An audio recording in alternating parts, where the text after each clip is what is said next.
Hello everyone and welcome back to my channel. Today I'll be drafting a dartless conical corset. A dartless conical corset. So let's get right into it. So I've gone ahead to mark my bust point.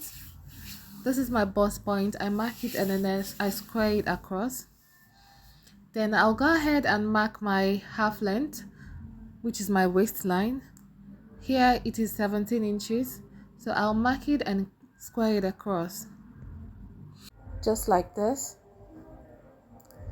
Then from my waistline or my half length, I'm going to mark 9 inches down for my hip line. I'll mark it and square it across just like I did for the other lines.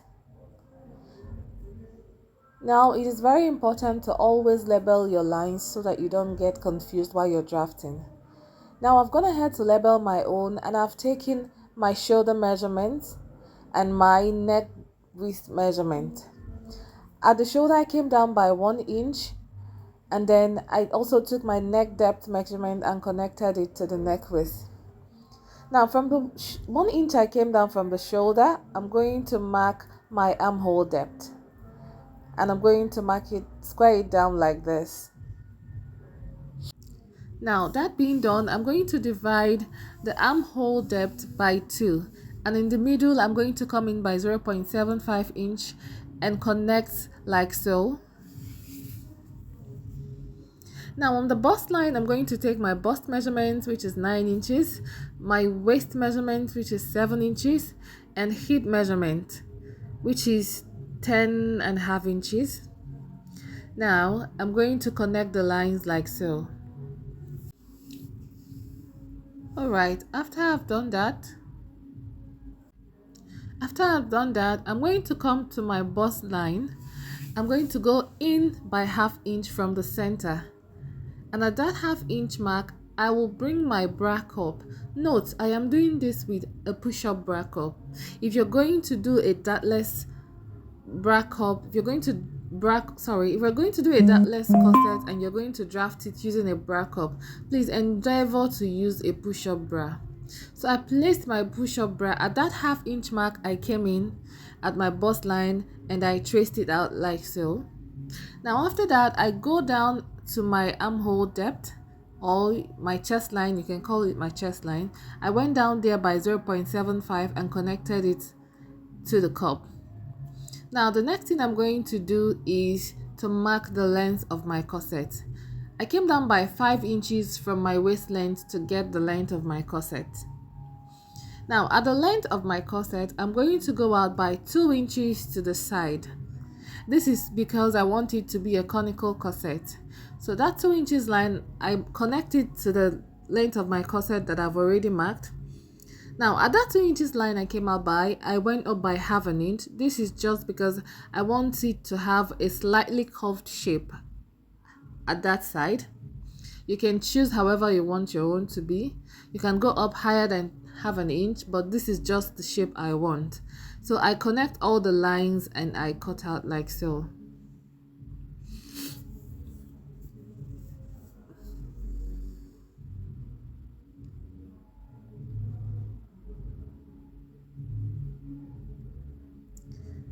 So now I'm cutting out my cup. So this is what it looks like. I'll label my yoke. Now to draft the cup for the dartless corset, I'm going to get that same bra cup I used to trace out on my bodice. I'm going to drop it on a straight line. You get a pattern paper, the edge of the pattern paper, which is always straight. You place your cup just the way I did and trace it out. You saw how I did it. At the starting of the cup, some of it are on a straight line with the pattern paper, then the other one went out a bit, so you place it like that and trace. Now at that center, because that is the center of the cup, I came down by 2 inches, and then on the other side I came down by 2.25 inches and connected. I'm writing ×2 here because these are going to be 2.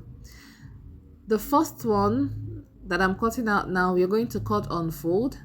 Now the down part you're going to cut in 2 places. Let me repeat. The first one that looks a bit straight, you're going to cut it on fold. Now for the down part of the 3-part corset, you're going to cut it into 2. So I'm going to show you what I mean by cutting on fold.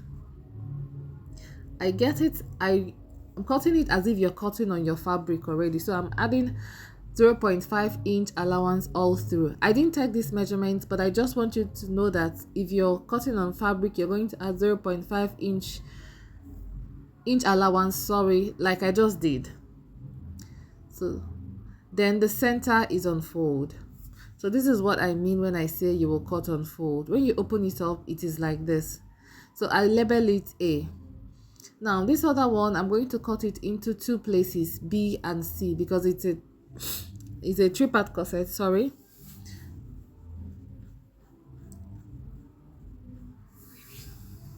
I'm trying to cut it out into 2 places. Remember I told you I'm cutting it as if I'm cutting on my fabric already. So I added 0.5 inch allowances on each side.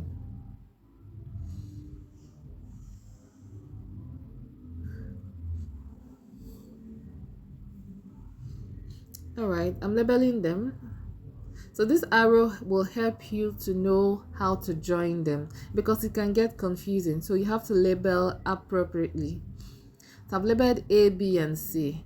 Now the next thing I'm going to do is that I'm going to get my masking tape and tape them together so I can show you how it will look after you've joined it, as if you're sewing and joining to your fabric. I don't know if that makes sense. So you tape them together like so. At the point I went off frame, I didn't know I went off frame, but just know that all I'm doing here is that I'm trying to glue them together as if I am already sewing. So you're seeing how I joined my A, B, and C. The place I place an arrow automatically becomes my center. In fact, it is my center. I just place the arrow so that it can direct me. Now that center of the B and C, I am going to pin it down to the center of A and gum together. So this is what you have when you're done gumming them together. Beautiful, right? So now we're going to move forward to drafting the back. So for the back, we're just going to go ahead and draft our basic back bodice. It is going to be basically the same with the front bodice with just a little difference. Now the waistline of our back and front bodies are going to be the same. This is because we did not use the bust dart here, so they are the same. Remember, it is a dartless corset. So I've gone ahead to mark my bust line and waistline. Now I noticed that my paper wasn't long enough, so I had to take a break and add more paper to the down part so I can mark out my hip line. So now I've marked my lines and I'm just finished labeling them. Then I'm going to go ahead and take my shoulder and neckline measurements just like I did for the front. It's just you basically drafting your basic back bodice. Now this is the neckline. I'm going to connect like so.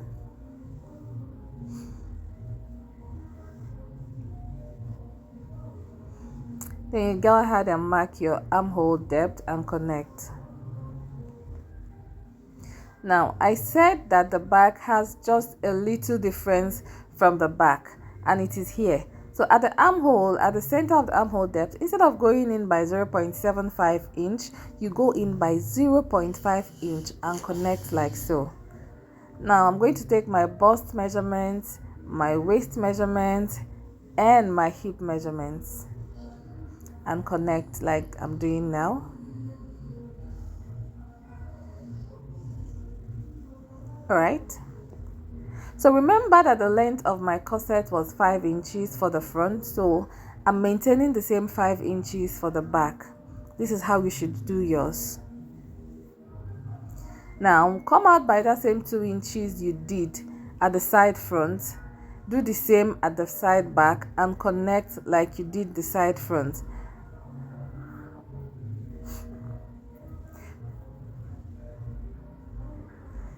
Now the next thing I'm going to do now is that I'm going to style my yoke how I want it to be. So at the bust line, I came in by 2 inches from the center front and 0.75 inches at the length of my corset and connected. Now for the yoke, I came down by 2 inches from the neckline and connected it to my bust line like so. Now I am going to decide where I want my yoke to stop. So I went up by 1 inch from my bust line and 0.75 inches from my 0.75 inch from my armhole depth and connected like so. So that gave me my back yoke. Now I'm just using markers to illustrate how you're going to put your eyelets, and now I'm going to cut out. It's as simple as that.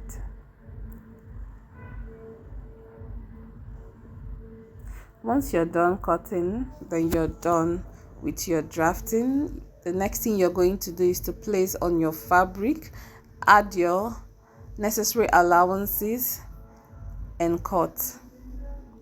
Now at the yoke, we do not want it to be loose at the back after sewing, so I went up by 1/2 inch and marked it off and cut it off like I just did now. So your pattern is ready.